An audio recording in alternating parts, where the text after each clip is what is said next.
Have you ever wondered how the seeds of commercial agriculture were sown in India during the colonial era? The commercialization of agriculture during the colonial rule in India is a fascinating journey that reshaped the country's economic landscape.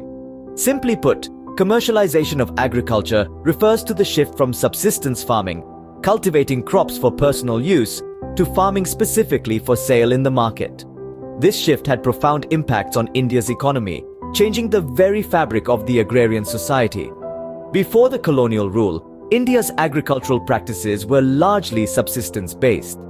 Farmers grew a diverse range of crops to meet their personal needs, with little surplus for trade. However, the advent of colonial rule marked a drastic shift in these practices, pushing farmers towards commercial crops. This transition not only transformed the agricultural sector, but also had far-reaching consequences on the country's economy and society.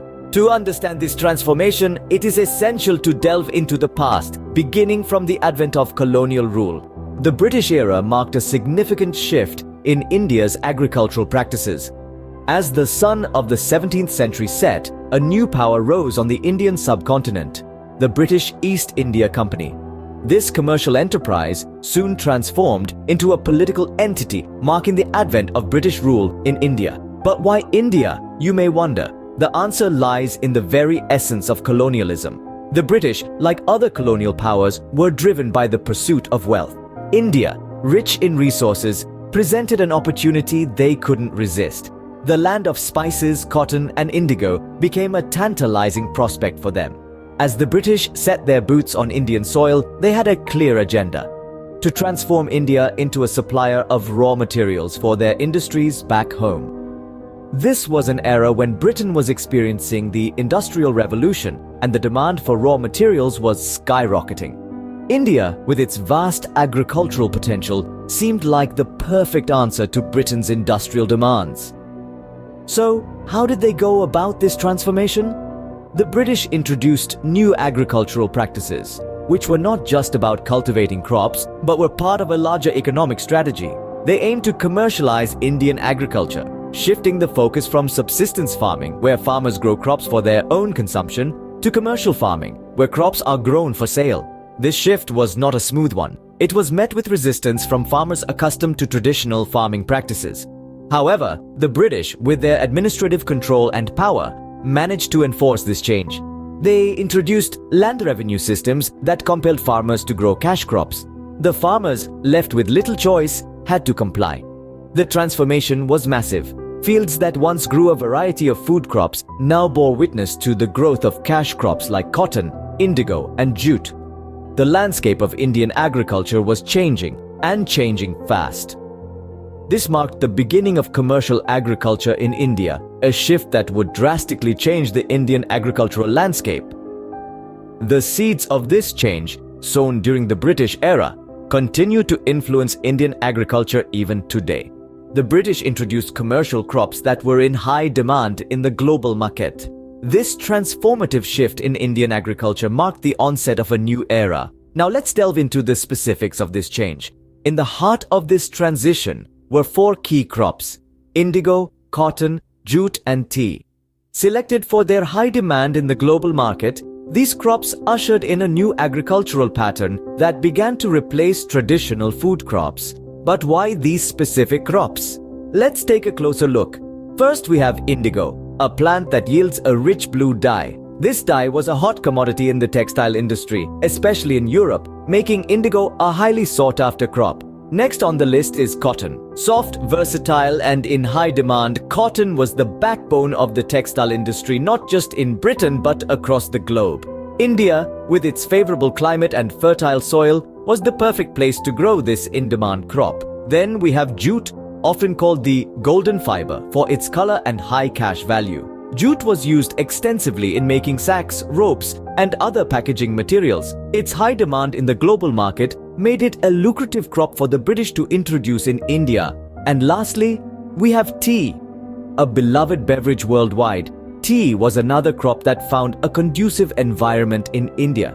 The cool, high-altitude regions of India were perfect for growing this popular plant, making tea a significant part of the commercial crop introduction. But what did this mean for traditional food crops? As these commercial crops started to dominate, the cultivation of food crops took a back seat. This shift in focus led to a significant change in the agricultural pattern of India. The fertile fields that once grew an abundance of grains were now awash with the colors of indigo, cotton, jute, and tea. The focus on commercial crops started to change the face of Indian agriculture. This shift not only transformed the landscape but also paved the way for a new chapter in the story of Indian agriculture. The shift to commercial agriculture was not without its consequences for the Indian farmers. As India moved from traditional subsistence farming to commercial agriculture, Indian farmers found themselves in a new and challenging landscape. The focus shifted from growing food crops for local consumption to cultivating cash crops like cotton, jute, and indigo for the global market. You see, the British encouraged the shift to cash crops to serve their own industrial needs back home. However, this shift meant farmers became heavily dependent on the market price of these crops.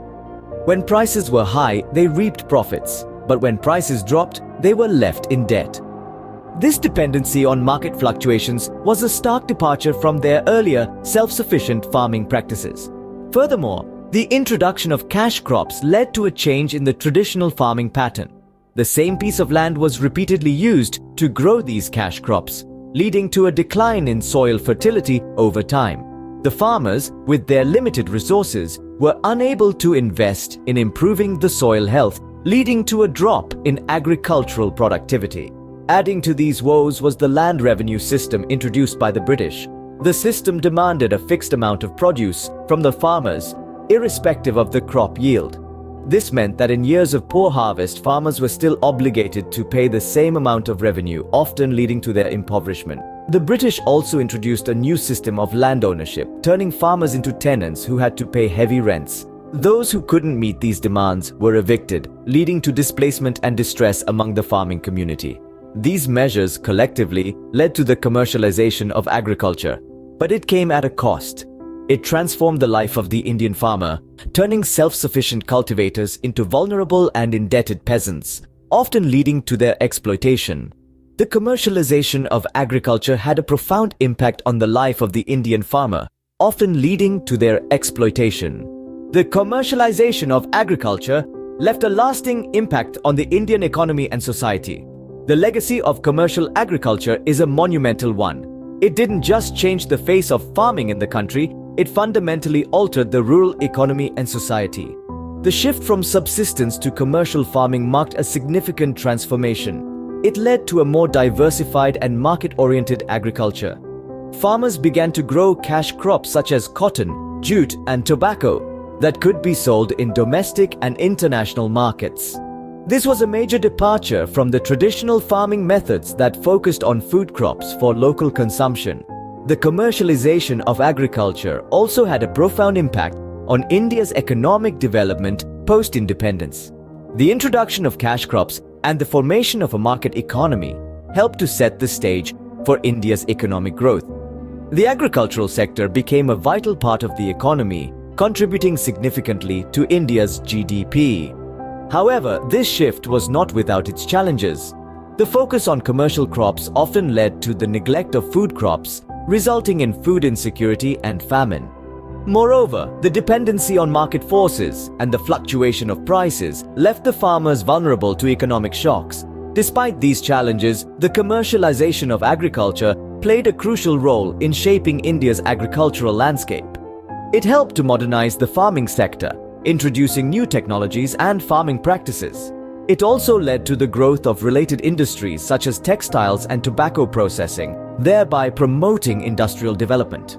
Furthermore, the commercialization of agriculture encouraged the development of infrastructure such as roads, railways, and ports to facilitate the transportation of goods.